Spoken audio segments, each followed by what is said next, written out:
Welcome to Living the Way, hosted by Pastor Charlie and Dr. Melanie Jimmerson. Step back and join us as we take a closer look at how the Bible really can and does apply to our lives today. We really do value your feedback, so write a comment and don't forget to share so your friends will be blessed as well.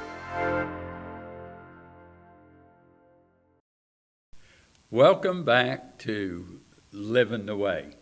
Appreciate you all tuning in. Yeah. I just want to really encourage you all to share especially this video, especially during this time Right. of year. Right. Because this time of year, it is very difficult for a lot of people. Yeah. A lot of people are, going through things. In fact, in my own family, my son-in-law has lost his father just, Yeah. a few days ago. And when I say lost, he's not really lost. He just moved forward. Yeah, I like that. Yeah, That's he just moved to another time. There will be a reunion. Yeah. But it still hurts, and so there's a lot of people, and it's very important of the subject that we're going over today. Yeah. Because a lot of people have lost hope. Okay, so here's a little story. Okay. So, because we have in this neighborhood, as a matter of fact, right here and at the intersection of Interstate 10 and Sheldon, big intersection here in our area. There are many homeless people that live under there because there is, within walking distance, there's a McDonald's, there's stores, there's a big grocery store, and there's a Whataburger, and Right. so they're in a good place, except they're not in a good place. Mm-mm. And so this Sunday school teacher asked the students in her little Sunday school class, and they were young students, but they were old enough to think about things. And so she was talking about the homeless group, and she asked the children, can you tell me some things they might need? And so one little boy, of course, he started out and he says, well, I think they need some food. And everybody agreed with him. Mm-hmm. And then another child says, but I think they need some warm clothing. And everybody agreed with him, and it got kind of quiet. And finally, this little girl from the back of the room says, what they need is hope. Hope. Yes. And so that's why we're thinking about this today, because all around us is not cheerful. Mm-mm. And we need to be cheergivers. That's right. Not cheerleaders, Yeah, but cheergivers. cheergivers. Yes. And the cheer that we want to share is what we know about what that little girl just now said. Mm-hmm. What they need is hope. Hope. And, it's biblical. In fact, one of the scriptures we got is in Hebrews, and I think I want you to read it out, the King James first. Okay? It's chapter 6, and I guess you're going to read probably 18 and 19. Yes. Okay. Yeah. So Hebrews 6, one of the powerful chapters, verse 18 and 19. That by two immutable things, the word immutable just means unchanging, immutable things in which it was impossible for God to lie, we might have a strong consolation. Okay, that the word consolation means we can count on this. Mm-hmm. It's a real consolation to me to know that I can count on my relationship with the Lord to get me to heaven. So those of us who might have a strong consolation, who have fled for refuge to lay hold upon the hope that is set before us. Now, let me say, hope is an intangible. Yes, we know that. We know that hope is ethereal, intangible, except that we can tell the difference Yes. between if we hope for something or we have no hope for Right. something. Right. And Now, so, the New Living Translation for that consolation used the word great confidence. Great confidence. Great confidence. Yeah. You know. I'm confident of this yes. very thing, a little song. But that is very important when it comes to hope, is because if you have great confidence, you can have hope. Well, of course. Yeah. Yeah, because, where else are you going to go? Right. So then verse 19 picks up on that, Ooh, on the yes. word hope. Uh-huh. And it says, which hope we have as an anchor of the soul. I like that because that means that I can be rooted and grounded in love like an anchor would be to my soul, both sure and steadfast, and which entereth into that within the veil. Okay, so let's hear it in the... Yeah, it says, 19 says, this hope is a strong and trustworthy anchor for our souls. Mm-hmm.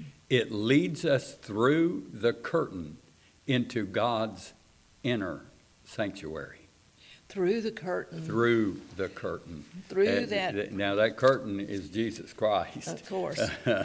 But I love the anchor, the anchor thing. Well, don't you have a story about I the do anchor? have. I wanted you to tell that. I do have a story about an anchor because I was in the Navy and I thought I knew a lot. I was also a fisherman. I used to love to fish and stuff. Okay. And I thought I knew a lot about anchors and stuff. I had no idea how an anchor actually works. Oh, me either. I don't know. Well, we were in Norfolk, Virginia, Okay. and a hurricane was moving in. Oh, Now, what the Navy decided to do was to take all the ships that could move and take them out into the bay. okay. We spread out in the bay and dropped anchor. With a hurricane? Oh, with a hurricane coming? With a dropped hurricane anchor. coming, dropped anchor. Okay, so you left the booth or the, Yeah, what do they call that? The dock. Dock. Yeah. Yeah. Okay, and went out And went out into into the bay. open water. Okay. Ships, we were really spread out, but all the ships was out there and every ship just dropped their anchor. Okay, how many anchors do most ships have? Well, it depends on the size of the ship. Ours had two, Okay. one on each side. Okay. They At the dropped front- one anchor At the front of the, at the front, okay. yes. But they And only dropped one anchor? They dropped not one two? anchor, not two. Okay. They dropped one anchor. Okay, well, that's kind of like taking advantage, believing in your one anchor. Yes, they. Put a lot of confidence in that Because one the Navy anchor. knew how an anchor works. Oh, okay. I didn't. Okay, So they dropped that anchor. The hurricane came in, okay? And when that hurricane began to beat against that ship, the waves even coming over, normally you have watches outside. Mm-hmm. No, everybody was inside the ship, okay? So everybody was protected from the storm as much as you could in an iron vessel in the Yeah. middle of a hurricane. Right.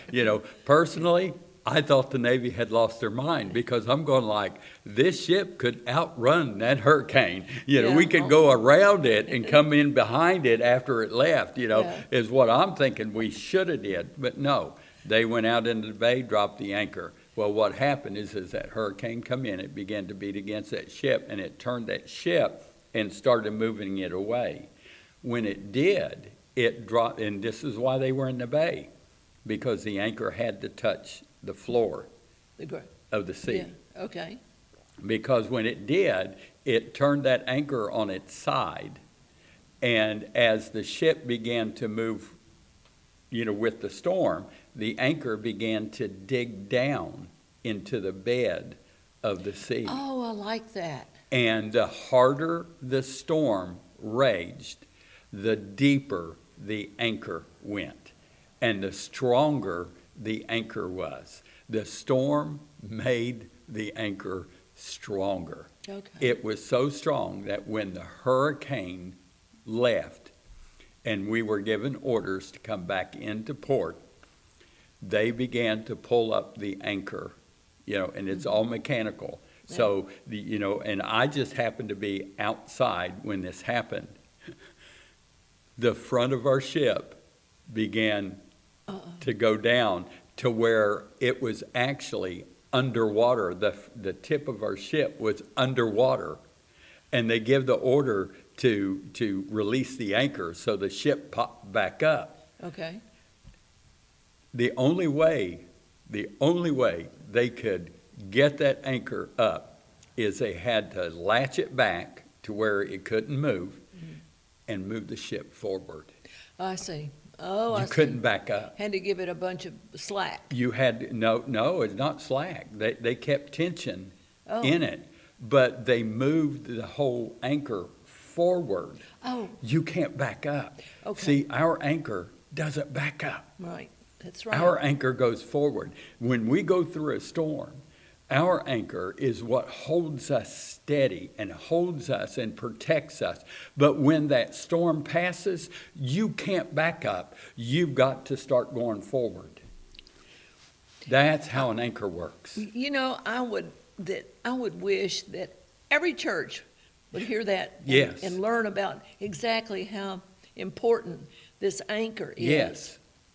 In what kind of work it does. Yes. Because anchor for the soul just sounds to me like something that I can hold on to, that I I've can heard that believe in. verse many times. And ever since I went through that hurricane on that ship, I had a new respect for the anchor of my soul. Right. Because now I know that the stronger the storm, the stronger the anchor is. I'm telling you, that'll make your eyes wet. It's making mine wet right now. Because it's so awesome. When you think about the only purpose that anchor has is to hold that ship steady in a storm. Yes. And it You does. don't need an anchor until you're in a storm. Yeah, because you got a port. Yeah, that's right. know. You know, when those ships, we pulled into port. I think there was one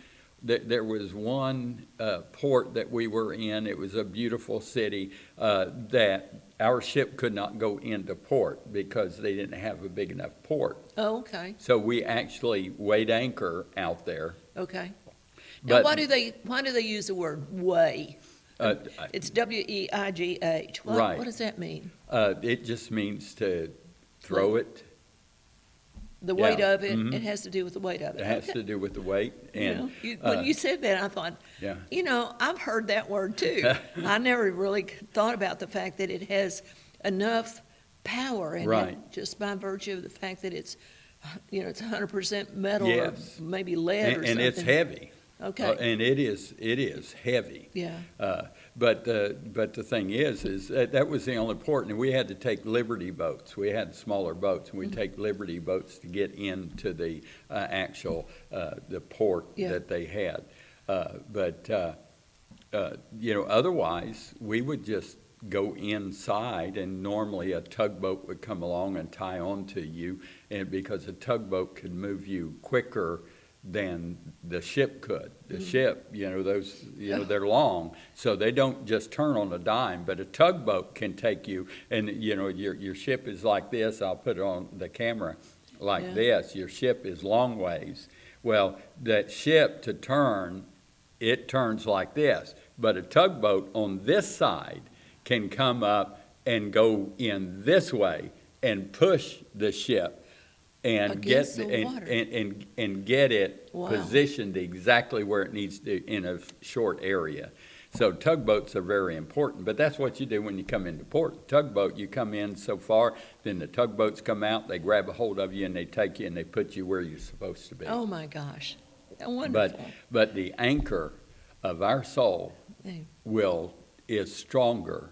And the stronger the storm, and this is, I hope that everybody keeps hearing that. Yeah. The stronger the storm, the stronger the anchor becomes. The more The- stubborn Yes. the anchor becomes. Yes. Oh, well, The ooh. storm cannot overcome the anchor Anchor. because the storm actually strengthens the anchor, not the ship. Yeah, The anchor. And so, let me tell you, storm, it will strengthen us. A storm of life will strengthen us, okay? But let me tell you, that's after the fact. After we get through it, that's when we get strong. Okay, But during the storm, Right. the anchor is what holds us. And the hope is that you're going to get through it. That's one. Yes. That's one of the operational things in that, and you look to get through it, but you don't know exactly how you're going to get through it Right. until the anchor holds you down to where you're able to keep on keeping on, Right. doing whatever you're needing to do to get through whatever it is that has come against you. That's right. Yes. And at this time of year, it seems like they all pile up Yes. at one time. And They just do. And it's really hard during this time of year because everybody else seems to be all happy and everything. And when you're going through something, Yeah. that's why depression is big during this time of year. Yeah. Because what happens is somebody that's going through something, they don't want to be around happy people. They will avoid them. And what does that do? That puts you into a deeper depression. Okay, but here's what the Word of God says, Go for it. which I think is very important. Listen to this, and you might want to look it up on the. Do you have it up on your New Living Translation? Well, this is, and I approve of the New Living Translation. By the way, I'm really beginning to see the value in it. So this is 1 Peter, way over here in the back, just before the maps. But 1 Peter chapter 3, and I want to start at verse 14. But if you suffer for righteousness' sake, now that is, if somebody has come against you because you're a Christian and you're doing right. Yeah, and you're doing things right and you're doing things to help people, and the cynical people will look at you and go, what are you doing that for? You did that same thing last year. Now, let me tell you, one of the things we are doing this year is we're doing Toys for Tots. Toys for Tots used to be handled by a different, But Toys for Tots were handled by the Marine. by the Marine Corps, Yeah, right? But we are doing, we're not doing Toys for Tots. We're just, every child deserves a Christmas. Right, but most people know that by the name of Toys for Tots. But what it is getting together toys, age-appropriate toys, every church and every place that has signed up to be a receptacle place for toys, and then they get them together and y'all decide where they, which age and all that. It's a real wonderful operation this time of the year, because so many parents come down to the end of November or the 1st of December, and all of a sudden they just don't have any money. Right. And that happens. Yes. And so we try to help in that regard. That's right. We do what we can. But if you suffer for righteousness' sake, that's people that work on these kinds of projects. This is people who are trying to go to these people under the bridge over there and say, hey, is anybody hungry? Does anybody need a blanket? They like blankets better than clothes, actually. Oh, yeah. They like blankets. And so, but if you suffer for righteousness' sake, happy are ye. In other words, take joy. Yes. Be happy. And be not afraid of their trouble, neither be troubled. Don't let somebody else's trouble get on you, because you're there to help. You're not there to sympathize or commiserate. You're there to help them. And then, but while you're helping, verse 15, this is so good. But sanctify the Lord God in your hearts, and be ready always, listen to this, to give an answer to every man that asks you a reason of the hope that is in you, and don't brag about it, but with meekness and in the fear of the Lord. Yes. In other words, be ready to say, well, I'm helping somebody, but the reason I'm helping them is because I'm an instrument of the Lord. Right. Here I am.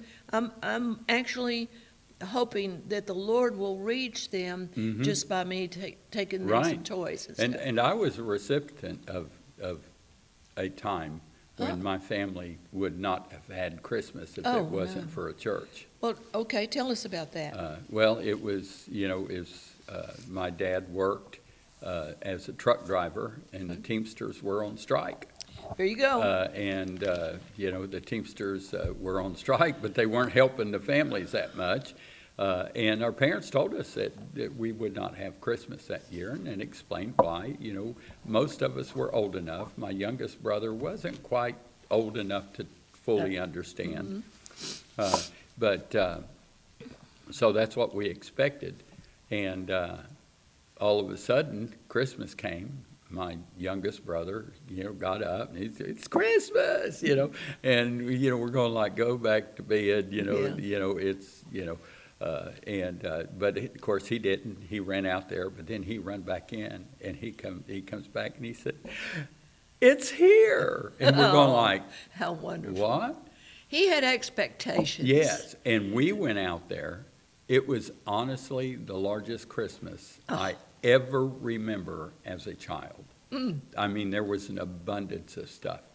And to this day, Abundance. Yeah. What a great word. to this day, I do not fully know how that happened. And see, And my parents didn't either, because I asked them then, and I asked them many, many years later, and they confessed that they were not sure, because, back then, we didn't lock our doors. oh my goodness. People, Someone come in during the night and brought all that stuff. oh my And goodness. we how had a wonderful. dog that was very protective. Oh, And so it had to be somebody that dog knew. yeah, Otherwise, they wouldn't have got in the house. right. Goodness. So, and that's why I suspect it was my grandparents on my mom's side and their church. But Because see- they'd helped our family, with food Yeah. before. And so I kind of expect that's who it was. But what I see in that picture is that your mother and daddy had hope. Okay, they had some hope because they put up a Christmas tree. Oh, yeah, well, that's all we had was a Christmas tree, but they But, told us. they put up a Christmas Yeah, tree. they told us, there was not going to be No. any Christmas. Because they were truly shocked too, because now we're out there in the living room hollering and playing and everything. But what They're did they coming out. do? Yeah, They stepped out on faith. Yeah, They put that Christmas tree up. Yeah. I like that So- about that story. yeah. In Romans 8:24 and 25 Mm-hmm. is, I think, a sister to your Peter. It Yeah. says, we were given this hope Yeah. when we were saved. Mhm. Now, Ooh, that's good. I know it starts I'm off, we were tingling. given this hope. The hope we're talking about is what we were given when we were saved. And it goes on to say, if we already have something, we don't need to hope for it. Right. Okay, so if you have something, you don't need to hope for it. Okay? If you have a job, you don't need to hope you got a job. You got a job. You don't need to hope that you got a job. If you got a car, you don't need to hope for a car. You have a car. Now you can hope for a better car or a better job, but if you have something, you have it. You, There's at least, no need for hope. yeah.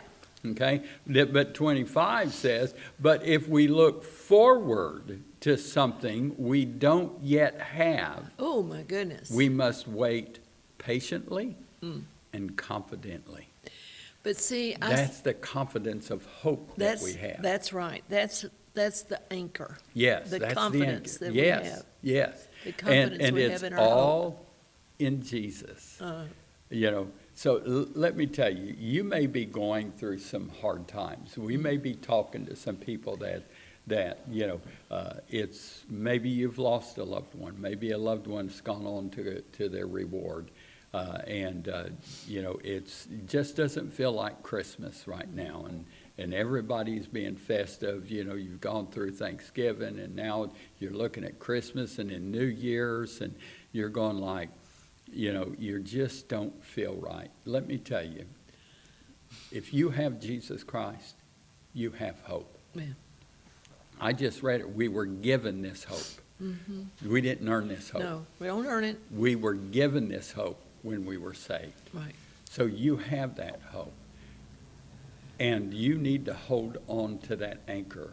See, drop your anchor. If you're in a storm, drop anchor. Drop that anchor. Let that anchor get and dig down and hold you steady until that storm passed, and then move forward. Move forward. Move forward. I didn't know you had to move forward to Yeah. unlock the anchor, but That's great. right. Yeah. Move forward. Find a way. Find a way. It's there, It's there. and the Lord will reveal it to you. Just move forward. Amen.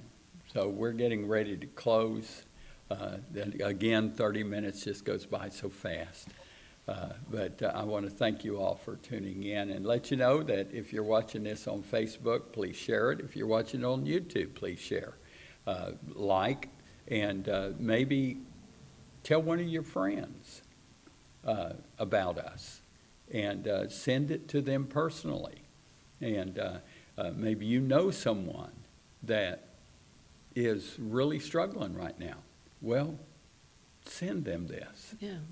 And I do, since we've just been through Thanksgiving, I want to tell Melanie thank you for coming along and doing these with me, because after Tommy, there had that long run to where I was doing these alone, and I just don't think it works the same way. And so I appreciate you. I appreciate CB back there. Oh, our producer, Our production wonderful- manager, our yeah. camera operator, our encourager, our timekeeper, he just does a lot, and we are truly grateful for him. And also, I don't want to forget Luke, because Luke has enabled us to Luke has be helped able us to so take much, too. these videos and turn them into what you are seeing right now. So we're grateful for Luke too. So look for people. Look for somebody that you can tell doesn't have a lot of hope right now. And then you share your hope with them. That's our takeaway for this week. That's right. Hope. Hope. Hope is okay. And where's a We- good place to find hope? If you go to church a lot. If you go to church a lot. So go to church. Church is tomorrow.